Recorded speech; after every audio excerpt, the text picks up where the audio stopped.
Hello guys, this is Nam here, and I recently took some time off because I had a lot of schoolwork to do. So anyway, now that the holidays have come, hopefully I can do a bunch more reviews.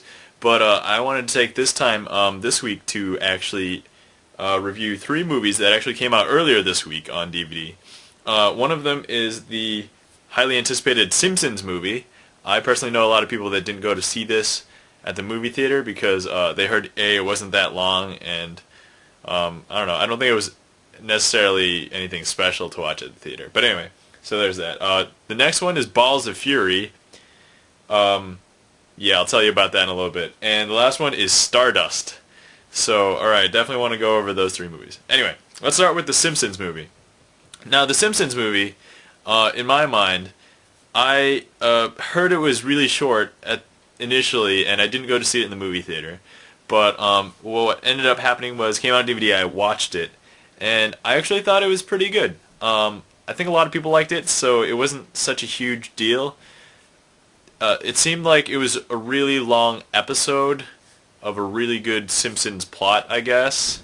Animation quality was a little bit higher, and I actually like some of the camera angles, because they animated it like somehow where the camera would move like along, I don't know how to describe it, but it would move around the characters. So that was pretty interesting. But plot, I felt was definitely kind of contrived, but it's Simpsons movies, so you can't really go wrong there. It's works pretty well. They have some of the family themes. They have some of the love themes. They have, I don't know, and they definitely grab a lot of stuff from the series that they built up the characters for a reason. So I mean, now they don't need to build up the characters. They could basically do whatever they want because the characters already. So yeah, I also felt that Spider-Pig was the crazy theme of the movie, and it was just how okay, kind of spoilers. There's like a butterfly effect here with the pig, and I'm just like, oh man, don't take a pig home with you. Just don't. Anyway, overall, I liked it. Thought it was pretty good. It's kind of short. I think it was like it's like on par with like an hour and 20 minutes or something, an hour and 25 minutes maybe. But well worth it. If you actually stayed after the credits, and while watching the credits, you actually see the family walking out of the theater, because basically they're watching the movie in the theater while you were watching the movie in the theater. And as they were leaving, Maggie said her first word, and it was sequel? And I'm like, okay, so her first word is sequel? Out of all things she could say, she doesn't say like mama, dada, or anything else she's heard anybody else say, like any of Bart's lines. She says sequel, which I don't think I've ever heard any other character say. But anyway, minor technicality. Other than that, it was a good movie, definitely liked it. I'd say thumbs up if you're a fan of The Simpsons. If you're not a fan of The Simpsons, just forget it and don't worry about it. Alright, so that was that movie. The next movie was Balls of Fury. Now, nobody had ever seen the trailers for this. This seemed like one of those crazy, hilarious spoof, dumb, stupid movies. And well, that's what the trailer made it off to be. It was supposed to be one of those. But when I went to watch it, I actually sat down, watched it, and it didn't seem as stupid as I thought it was going to be. Honestly, I didn't think it was that bad. I'm not going to say it's like the best movie in the world, but as far as like entertaining comedy movie, if you like movies like Shaolin Soccer, there was a lot of cheesiness in the movie that reminded me very much of that kind of plot. Not much martial arts though, and the only special effects are really all the crazy ping pong. Oh yeah, the premise of this movie, there's this guy who basically fails as a ping pong champion when he's a little kid, so he doesn't play ping pong again until like 30 years later when he's like almost a 40-year-old, and he ends up being called upon by the United States government to help them, and he goes to play in this tournament where like only the best ping pong players play in the world, and he has to win, and if he doesn't, well, it's basically single elimination, sudden death ping pong matches, and you'll get more on that. But this plays into the whole cheesiness of it. Oh, this there's one really attractive girl in it. Maybe two if you... No, one. Just one really attractive girl in it. But there's like ridiculous special effects. Like actually if you watch the special features, you end up finding out that all of the ping pong matches, most of the ping pong ball bounces, or ping pong ball moving around, that's all CG. I mean obviously the people are real, but it's pretty interesting.